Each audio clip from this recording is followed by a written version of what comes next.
Most money in circulation is not created by the government. Yes, you heard right. Contrary to popular belief, the Federal Reserve and other central banks only create a small fraction of the total money supply. The vast majority of it comes from somewhere else entirely. I was super surprised to learn this when I recently watched Tucker Carlson interview the acclaimed economist Richard Werner. The interview got an insane amount of views considering it was a discussion around economics. Why? Because it exposed a tremendous gap in the mainstream narrative around economics, finance, and money. The way money is created has insanely profound consequences for society and for people like you and me. So join me today. As number 1, we will dispel the myth that central banks like the Fed create most of the money.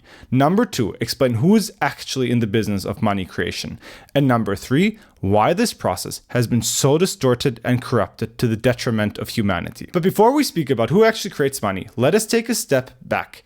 Why does any of this even matter? It matters because there's something profoundly wrong in modern society, and money may very well be at the heart of it. In major economies like Germany, the UK, Canada, or America, and despite being rich, your average person is probably poorer and worse off than 20 years ago. And sure, maybe delivery food or plane tickets to exotic destinations is cheaper nowadays, but in very real terms, people are struggling to afford rent, to buy a house, and to build basic wealth. To fix this, some say that we need to tax the rich. Others argue that we need tariffs. There are tons of explanations out there for why our cultures are withering. But to be honest, most of this just feels like a distraction from the real issue at hand. This is where the interview with Richard Werner comes in that even left Tucker speechless. Werner gave a very compelling explanation that the creation of money is at the heart of the problem. To be clear, we're not talking about money in the sense of getting rich, like how to invest your money, or 10 tips on how to create a multi-million-dollar dropshipping business. What I mean by money is the human abstraction of time and energy, and how we quantify the exchange of value. What blood is to the human body and water is to nature,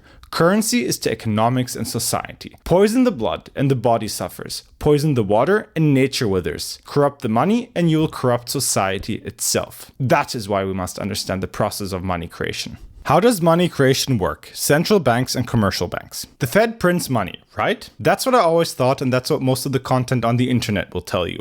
Well, that is obviously correct. I mean, think of all the cash in circulation or the money from quantitative easing. That doesn't capture the full picture. As it should be clear in this video at this point, the Fed only creates a small minority of the dollars. The rest of the money is actually created by commercial banks, banks like Citi, JP Morgan Chase, or Bank of America, but not in the sense of cash, in the sense of credit. That was very surprising to me, and I was kind of blindsided too. Because again, if you check most of Twitter, YouTube, or Reddit, people will only ever focus on the money printing by the Federal Reserve. But again, I repeat, most of the money created is not created by central banks, it is created by commercial banks. But how on earth does that work? Do they even have the legal right to do that? Well, it's actually pretty easy and just requires some banking magic, and you probably even know this from high school or middle school. Now, to make this a bit easier to understand, I created a simple animation. Imagine that we have Joe, and Joe has $100. He doesn't like walking around with him because it's not very safe, so he goes to a bank to deposit that money at Bank A. Bank A is smart. It obviously could keep the money in its vaults, but then it's kind of useless. Instead, what it does is that it keeps 10% and lends out the other 90% to Lee. Lee does a few things, but what he does is he takes that money and goes to Bank B to deposit the money. Maybe he wants to get interest or something else. And Bank B acts just like Bank A. It'll keep 10% of that money, in this case $9, and lend out the other 90% to Pedro. Pedro now has $81. And finally, just like Lee and Joe, Pedro takes these $81 to go to Bank C and deposit it there. Now, this is highly simplified because it assumes that whenever someone gets money, he immediately goes to a different bank to deposit it. But what should become very obvious is that the banks as a whole used $100 and made far more money out of it, $271. That is the process of credit creation. To summarize again, most of the money in the economy exists as so-called broad money, and that is created by commercial banks. Central banks, on the other hand, only create a smaller share of it, called base money. And as you could see, the commercial banks are able to turn $100 into much more money without the involvement of a central bank. Why credit is the lifeblood of the economy. At the beginning of the video, I told you that Richard Werner has a powerful explanation as for why societies have been withering. Why it seems that in so many countries, especially the rural places, are decaying, while all capital and brain power flows to major cities. We will explain now why that is the case. The process that we just discussed, where the banks created money, is called credit creation. And one man's credit is another person's debt. So you could also say the banks created debt. Now, debt has a very bad connotation these days, but That's actually not fair. People think debt is innately bad because of prominent examples like government debt, credit card debt, or student loan debt. And while I would personally rather not have a student loan, debt is not innately bad. Debt is the driver of civilization and played a crucial role in the economic liftoff of Europe over the last 400 years. No major civilization would have ever flourished without the creation of debt.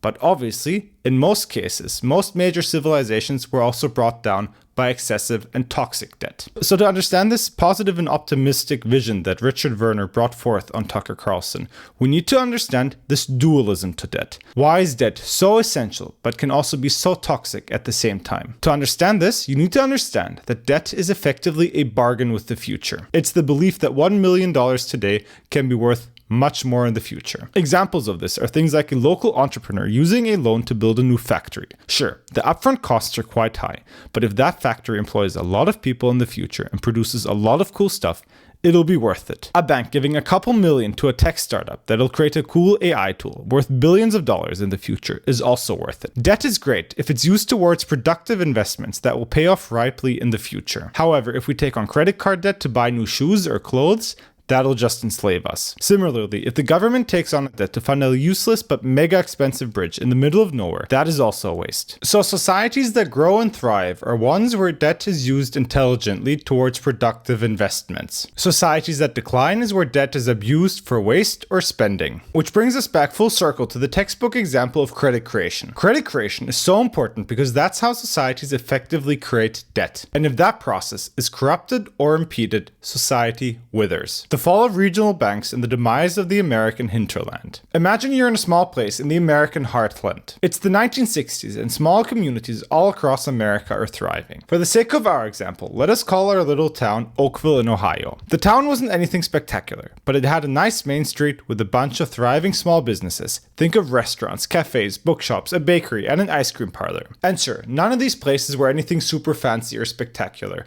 but they brought people together and injected a sense of belonging and togetherness into the town. Most important, yet also seemingly insignificant, were two banks on Main Street. But actually, as you can probably assume at this point, these banks were not so insignificant at all. They were quite essential. All the businesses that we spoke of before got their starting loans from the local banks. It was the community banks that enabled the thriving local businesses. However, and this is crucial for you to understand, over the decades, the community banks had an increasingly hard time staying profitable. The bureaucratic creep made operations ever more costly and difficult. And eventually, many of these community banks went bankrupt and disappeared. And with the disappearance of these community banks, small towns decayed. Main Street deteriorated and lost its soul. And so did the people. There was less opportunity, fewer jobs, more drugs. Divorce rates went up and everything fell apart. Over the last 50 years or so, the number of banks across the country has been in steady decline, which gets us to the key argument Richard Werner made on Tucker Carlson. Social decline has not been primarily driven by superficial factors such as identity politics. It's been driven by the demise of a healthy, decentralized banking system in favor of ever greater and grander centralization of power. That is at the heart of what Werner argued on Tucker Carlson. However, before we outline what's driving the great consolidation, let us do one more thing. We have to understand first why these regional community banks are so important and how they differ from the famous mega banks. Obviously, when we compare, we have to generalize a bit. Let's focus first on big banks like Citibank, JP Morgan Chase, or Bank of America. Because of their insane size, these banks prioritize massive projects. A mega bank will lend out hundreds of millions, if not billions of dollars for a construction loan to build a new high-rise in New York City or in Miami. Similarly, mega banks will lend to hedge funds and investment funds that then gamble the money on Wall Street or wherever. Big banks focus on big deals to make big money in big cities. And here I'm not trying to moralize. I'm not saying that this is innately good or bad, I'm just pointing out the way it is. Mega banks just will not focus on a tiny village in West Virginia. It's not up in their priority list. In contrast, small banks will. They lend out money to farmers and small businesses. The focus of regional banks is the countryside, and their clients are average people. It's the community banks that lend out to someone who wants to open a new restaurant or diner in their local town. And this is so important because that's what creates jobs, opportunities, and brings life to small places, which used to be the backbone of the great great American middle class. Societies at large benefit if more families and communities thrive than if all the wealth and opportunities are concentrated in the big cities. But we have the opposite. Small towns are withering while everything is increasingly concentrating in the big cities that are becoming super unaffordable. And the result is the same. Fewer families as the foundation of a healthy and cohesive society. And sure, globalization and technological advances also played a big role, but the great consolidation of the banking system might very well be a key driver of social decline. Why did community banks disappear? We still have to solve one missing puzzle piece.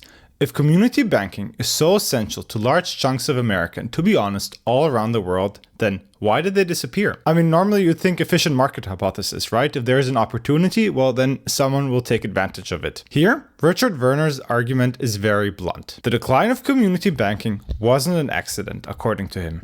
It was shaped and driven by policy. Central banks and lawmakers have pushed this consolidation. And now, before you think we're starting to get all conspiratorial here, actually, if you look on the website of the ECB, the European Central Bank, they explicitly say that Europe is quote-unquote overbanked, that we have too many banks, and that we need consolidation. When powerful institutions want fewer banks, they have the tools to get there. Lever 1 would be overregulation. Over the past decades, especially after economic recessions, policymakers, bureaucrats, and politicians have come up with an increasing amount of policies and regulations. And here's the thing.